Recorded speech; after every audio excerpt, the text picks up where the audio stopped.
Hello and welcome. My name is Dash Rendar, and this is Star Wars Shadows of the Empire for the Nintendo 64.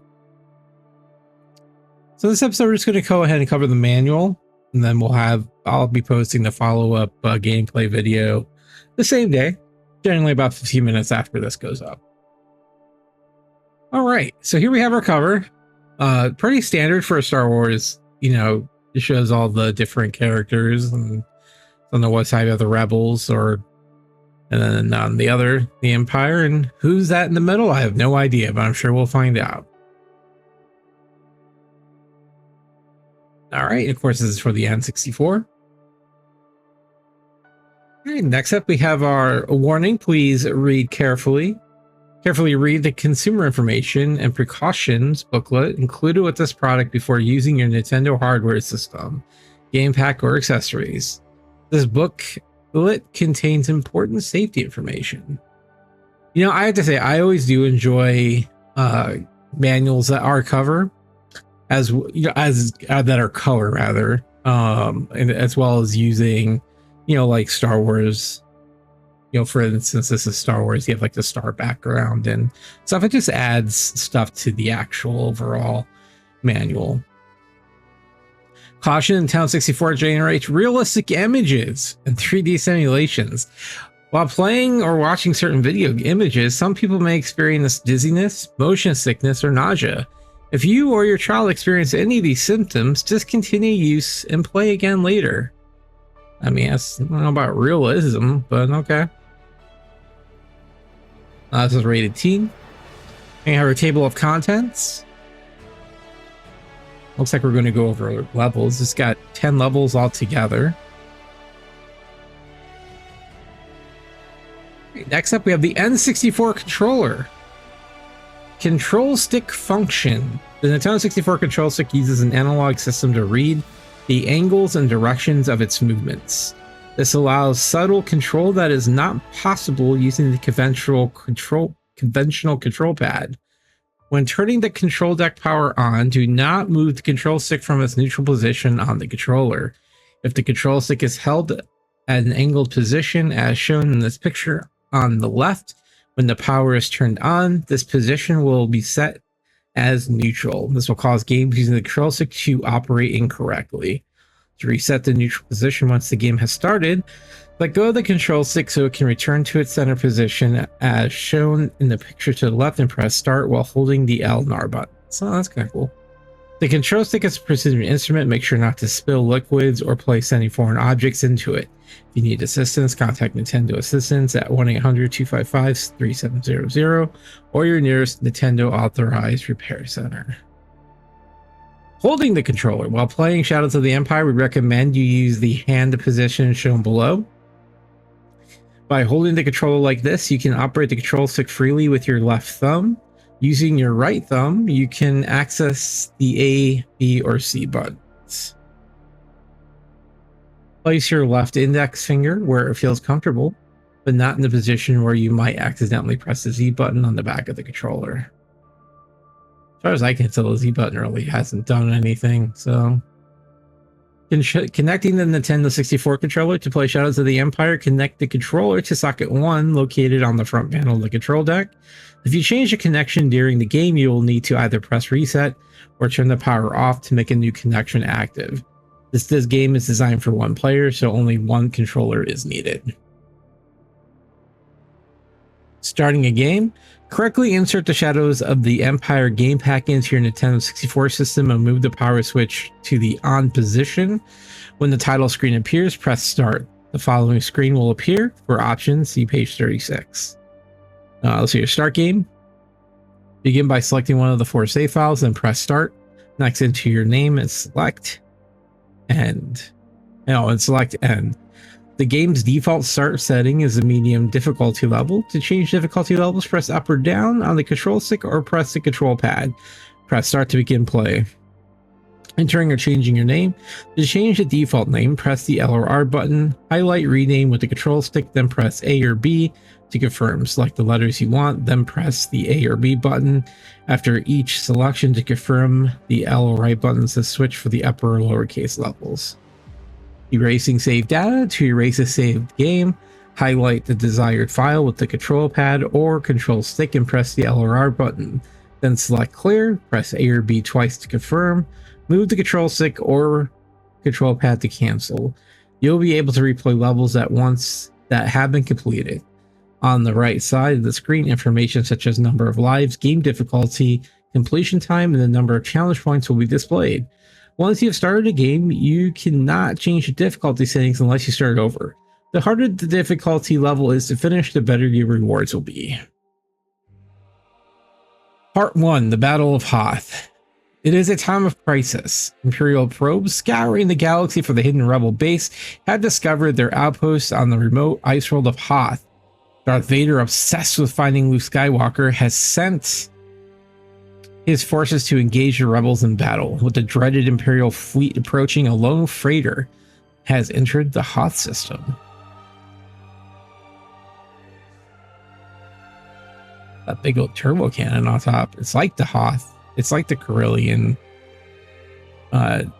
Millennium Falcon, but not. And what I mean by that, it's got like the same kind of back, the same overall structure. Like, I don't know. They look similar. All right, the Battle of Hoth. Dash Rendar, captain of the Outrider and mercenary for hire, has arrived with a supply shipment for Echo Base. After landing, he meets up with his longtime friend Han Solo. The two could not have met at a more opportune time. The Emperor is on his way, and the rebels could use another good pilot. Dash has never been one to say no to a good dogfight. Han talks to Luke and gets Dash a spot in Rogue Squadron. Objectives: destroy the Imperial probe droids, ATSCs, and AT-ATs, giving the Alliance the time they need to evacuate Echo Base. Control functions: LR, increase or decrease speeds. The control button, so your drop camera, starts pause game. The control sticks move the snow speeder. C button is to change viewpoints. Press and hold for drop camera. B button is to fire blasters. A is to increase speed. Okay. Z button fires tow cable. Note: controller functions shown are standard. To change controller functions to alternate or traditional, use the options.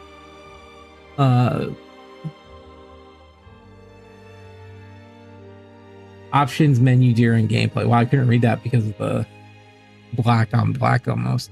Using the tow cable: if you fly near an AT-AT, you will get the message fire tow cable. Press the Z button to fire your tow cable. Once it's fired, you must fly in a circular pattern around the legs of the AT-AT to destroy it. Be careful though, your tow cable will break if you get too far away, or your snow speeder may crash. Fly too close to the AT-AT. Also, you have a limited number of harpoons. Easy is infinite, medium 6, hard 3, Jedi 3. Escape from Echo Base. While Rogue Squadron has been able to give most of the rebels an adequate time to escape, they have not been entirely successful. The main generator has been destroyed and the Imperial troops have entered the base. Han, Leia, and Luke have escaped, but Dash is left behind. With the generator down, the shield door to Bay 3, where the Outrider is docked, is closed. If Dash is going to get off Hoth alive, he'd better find a way to open the door. Wow, so they just like fucked off and left him there, huh? That's kind of fucked up. Objectives: locate and activate the emergency generators, then make it to the Outrider. Watch out for Wampas. They can be either friend or foe. Boss: ATSTs. Lebo, LEB02D9, Dash's co-pilot droid and good friend. Lebo will provide you with important information throughout the game. To bypass Lebo's text, press start. Lebo scanner: finish the game to collect the challenge points to gain access to Lebo scanner.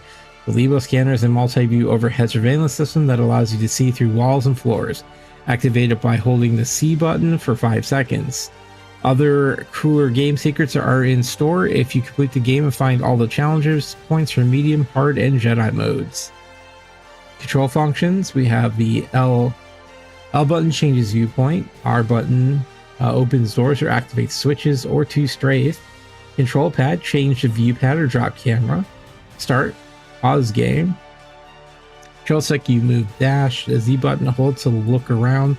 Hold for better aim. The C buttons, so your switch, crouch and change viewpoint. A is to jump, B is to fire a weapon. No, when running and firing, hold the R button to strafe enemies. Camera angles and levels or dashes. Running around on foot, the player will be able to toggle between 4 different camera angles. First person, follows, and then there's follow. Follow is dash on a slow speeds, farther when running.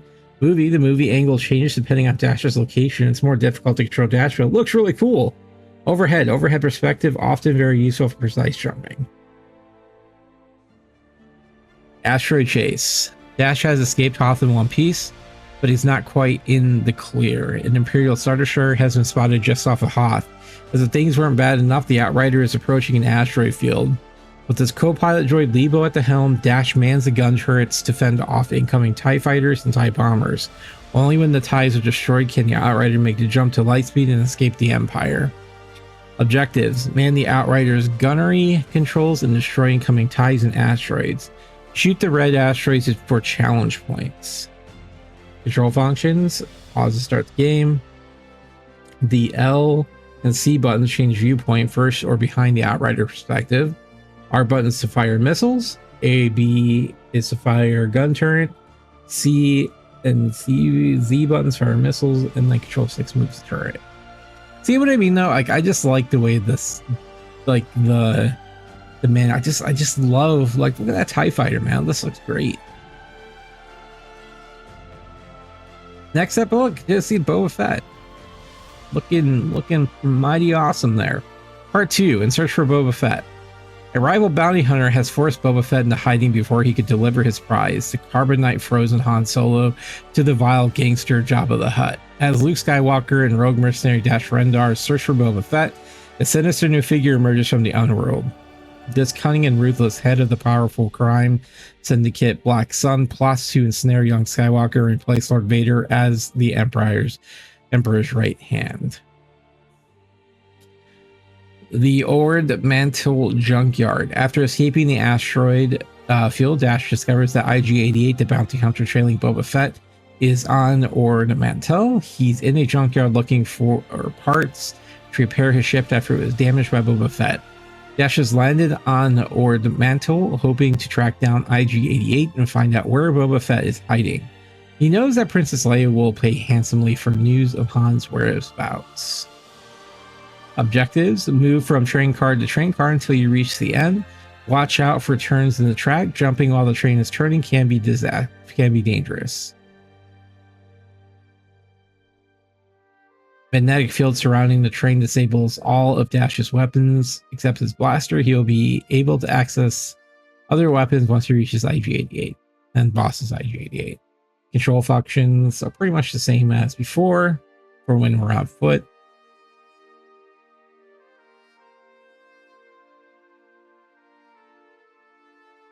The Gaul spaceport. Before destroying IG-88, Dash finds out where Boba Fett is hiding. He sought refuge at the Imperial moon base on Gaul. With the Empire on his tail, the only way Dash can get into the base is on foot through the back entrance in Smuggler's Canyon. Once inside the base, Dash hopes to locate Boba Fett and reach Solo before it's too late. Objectives: infiltrate the Imperial base, locate the jetpack and reach Boba Fett before he has a chance to escape. Mini boss the Imperial ATST, boss is Boba Fett. Controls are the same except for A is jump and activate jump pack thrusters. Or jetpack. Jetpack, when using the jetpack, the icon in the upper right corner will count down from 100 to 0%. The more you use your thrusters, the faster the number will go down. Before the counter reaches zeros, land and turn the jetpack off. The counter will begin to count back up to 100%. Watch your percentage and don't use too much at one time. Part 3. Hunting the Assassins. The rebels locate Boba Fett, but with the help from an Imperial escort, the bounty hunter escapes from Gaul. Above the planet, an assassin nearly kills Luke. Princess Leia, fearing for his safety, asks Dash to follow him to Tatooine. There, at the abandoned home of Obi-Wan Kenobi, Luke refines his Jedi skills while Dash keeps an eye out for trouble in the familiar Mos Eisley Cantina. Everything always goes back to Tatooine.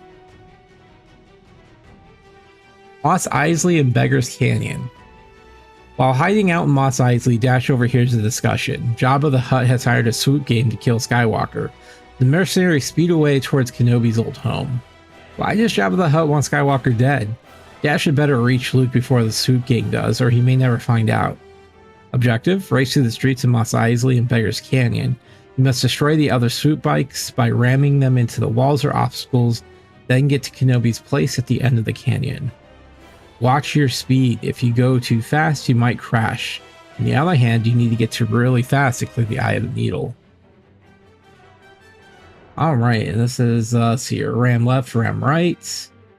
Control pads, just to change viewpoint. Starts to pause game. Move bike. R is to ram left. Let's see here. C buttons, move forward, change viewpoint, move backwards, move forward. That's pretty standard. Right, moving on. Imperial Freighter Imperial Freighter Suprosa. With the Swoop Gang thwarted, Dash meets up with Luke. He tells Luke that Leia is meeting with the Black Sun to find out who wants him dead. Spies from Black Sun recently gave Luke the location of a freighter carrying secret Imperial construction plans. Dash warns Luke to stay away from the Black Sun, but Luke knows that he can't afford not to check it out. Objective: Dash makes his way through the freighter and find the super cube with the secret plans. Bosch is the loader droid. Okay, so this is a standard first person controls. Third person, rather. Part 4. Lair of the Dark Prince. Princess Leia has met with the mysterious Dark Prince Xizor. When she discovers his plan, she is held captive deep within his lair beneath the Imperial City. Xizor is unaware that both Darth Vader and the rebels have learned of his treachery and race to confront him. Determined to rescue Leia and destroy Black Sun, Luke and Dash slip unnoticed into the depths of the Imperial City's underworld. Oh, it's a sewer level. Sewers of the Imperial City. Following Sister's advice, Emperor Palpatine has allowed the plans for the new Death Star that were on the freighter to fall into rebels' hands. While the Alliance works to decode the plans, Luke, Chewie, Lando, and Dash traveled to Coruscant to locate Leia. Dash must travel alone through the sewer system and find a way into the palace. Objectives: help Dash get through the sewers to get to the entrance of Caesar's palace. Watch out for Diagnas that lurk underwater. Boss is giant Diagna, whatever the hell that is. Control functions, pretty much the same as before. Xizor's palace. Dash has now penetrated Xizor's palace. Lebo informs Dash that there is a way to cut off Xizor's Skyhook space fortress from the palace. Objective: place explosives on the service panels to the space elevator that connects Xizor's palace to the Skyhook in orbit. Boss is a gladiator droid. The only difference here is the jetpack again. The Skyhook battle. Imperial and Rebel forces have descended upon the Xizor Skyhook. X-Wings, TIE Fighters, and Xizor Star Vipers fill the sky. The Skyhook must be destroyed. Dash must destroy Xizor's fleet, penetrate the Skyhook's reactor, destroy the core, and try to make it out in one piece. Xizor Star Vipers are deadly machines. These large, impressive fighters are fast and maneuverable with a fair amount of protection and armament. Control functions. You got L buttons to change viewpoint. Start pause game. Control stick move to turret. R button stage 1 is to fire missiles, and stage 2 is to decelerate. C buttons fire missiles. Stage 1 and 2 is fire gun turret. Stage 1 fire gun. Stage 2 accelerate and roll. I guess this takes place during Empire Strikes Back, I guess right up to the start of Return of the Jedi, from kind of what I'm gathering. All right, cast. Dash Rendar, Captain of the Outrider, Smuggler, Mercenary for Hire, the ultimate hotshot. Nobody talks bigger, flies faster, or fights harder than he does. Dash may have a fast ship and a huge ego, but the fact is, he's as good as he says he is. Dash has no allegiances. He doesn't fight for any causes. He's loyal to whoever pays the most credit. He doesn't believe in owing anybody a favor, nor does he work for anyone in good faith. Look out for number one is his greed. He's reunited with his longtime smuggling friend Han Solo when he runs into Han while bringing supplies to the rebel base on Hoth. Dark Prince Xizor, son of a fallen king, or a Phelan king? I guess it's Phelan king. Head of the Xizor transit system and ruler of the transit system. Ruler of the Black Sun criminal organization. Xizor is a force to be reckoned with. Xizor's vast wealth and resources have made him powerful, so much so that he has gained the trust of the Emperor Palpatine. Xizor is eager to gain favor with the Emperor. Only one person stands in his way, Darth Vader. Xizor would love nothing more than to see Vader ruined. 10 years ago, Vader was responsible for the deaths of 200,000 Phelan, including Xizor's family. Xizor knows of Vader's intentions to turn his son Luke Skywalker to the dark side of the Force. What better way to ruin Darth Vader than to kill his son? When young Luke Skywalker dead and Vader's influence with the Emperor waning, Xizor would be primed to take Vader's place as Palpatine's side. Supporting cast: Luke Skywalker. Struggling to become a Jedi, Luke is a vital member of the Rebel Alliance. He's also at the heart of both plots by both Darth Vader and Xizor. Vader wants to turn Luke over to the Emperor. Xizor wants Luke dead. Princess Leia Organa, one of the leaders of the Rebel Alliance, Leia and a group of friends search the galaxy for their comrade Han Solo. Lebo, or LEBO2D9, Rendar's trusty co-pilot and companion. During Dash's adventure, Lebo will provide crucial information. Guri, a human replica droid. Guri is Xizor's beautiful chief lieutenant, bodyguard, and most prized possession. Han Solo, a Corellian smuggler and Dash's good friend. Han was fighting with the rebels until he was captured by Darth Vader on Cloud City and frozen in carbonite. Now he awaits delivery to Jabba the Hutt, the notorious gangster to whom Han owes a great deal of money. Options: we have overlay displays. Information such as health meter, weapons, and number of remaining lives can be turned on or off. You know, that's pretty progressive actually. For minimalists and stuff. Seeker camera: if the camera is turned on when Dash has a seeker missile, the camera will follow the perspective of the missile when it is fired. Sound effects: adjust the volume of sound effects. Music: adjust the volume of background music. Sound panning: switch between mono and stereo sound. Controls: change the controller setup. This is only available during gameplay. We have Dash's arsenal. Blaster: Dash never goes anywhere without it. The blaster only does minimal damage, but it recharges on its own. Seeker: a heat-seeking missile that does a fair amount of damage but has limited range. Flame: the fiery weapon works well against most enemies, but only at close range. Pulse cannon: while the pulse cannon delivers a quick blast of energy, is not the most accurate weapon. Stunner: freezes all humanoid forms in their tracks. Disruptor: the most powerful weapon. A disruptor blast will destroy all enemies within a large area. Dash is not immune to the force of this weapon. Okay, next up we have Extra Life. Oh, items. Extra Life. Challenge point: collect challenge points to receive extra lives or other secret surprises. Small health. Large health. Health restore. Invisibility, and then jetpack. We have Dash's vehicles. The Snowsphere is the perfect ship to handle the severe cold on Hoth. Its small size makes it ideal for maneuvering, but its weapons power is lacking. To compensate, it is equipped with tow cables, which can be used to tangle enemies. Outrider: Dash's prized possession. The Outrider is a modified Corellian freighter. Equipped with 2 heavy double blaster cannons and 2 concussion missile tubes, the Outrider can hold its own in a battle. Dash has boasted that the Outrider can outrun the Millennium Falcon on any given day. If he can help Luke and Leia rescue Han from Jabba the Hutt, he may get a shot to prove it. Swoops: swoops aren't much more than engine pods with seats. They're built for speed but difficult to control. They're the preferred mode of transportation for vicious gangs. Enemies: we have the Imperial Probe Droids, the Imperial AT-AT, Snow Troopers, Wampas, TIE Fighters, TIE Bombers, Dogbots, Assassin Droids, IG Drones, Train Guards, Imperial Commandos, Sentry Droids, Seeker Droids, Swoop Jockeys, Croissant Guards, interrogator droids. Next up, we have our bosses, the Imperial ATST. The ATST, the all-terrain trout transport, is quick and deadly when it comes to ground assault. Don't spend too much time shooting at the legs. IG-88, one of the baddest bounty hunters in the galaxy, IG-88 has one objective: get Han Solo. Anything or anyone that gets in the way of that objective is expendable. Keep moving and try different weapons if you have them.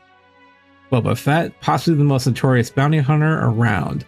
Boba Fett was on his way to deliver the frozen Han Solo to Jabba the Hutt when he was ambushed by IG-88. The jetpack will come in handy when fighting Boba Fett.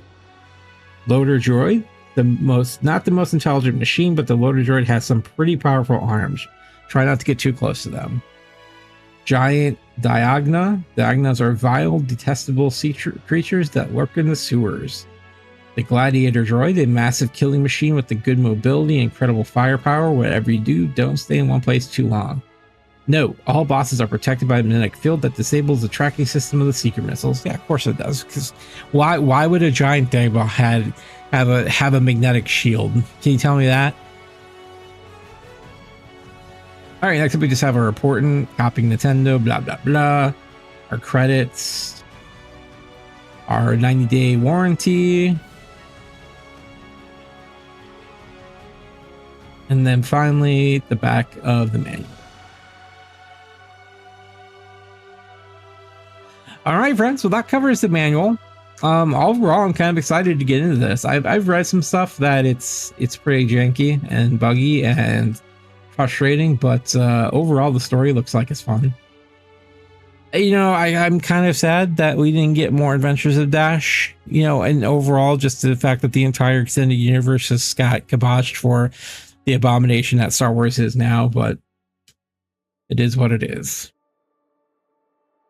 All right, well, that's all I got for the manual, so I will see you over in the gameplay video. Until then, stay true to yourselves, fire your hearts, stay human, and I'll see you in the next episode. Bye-bye.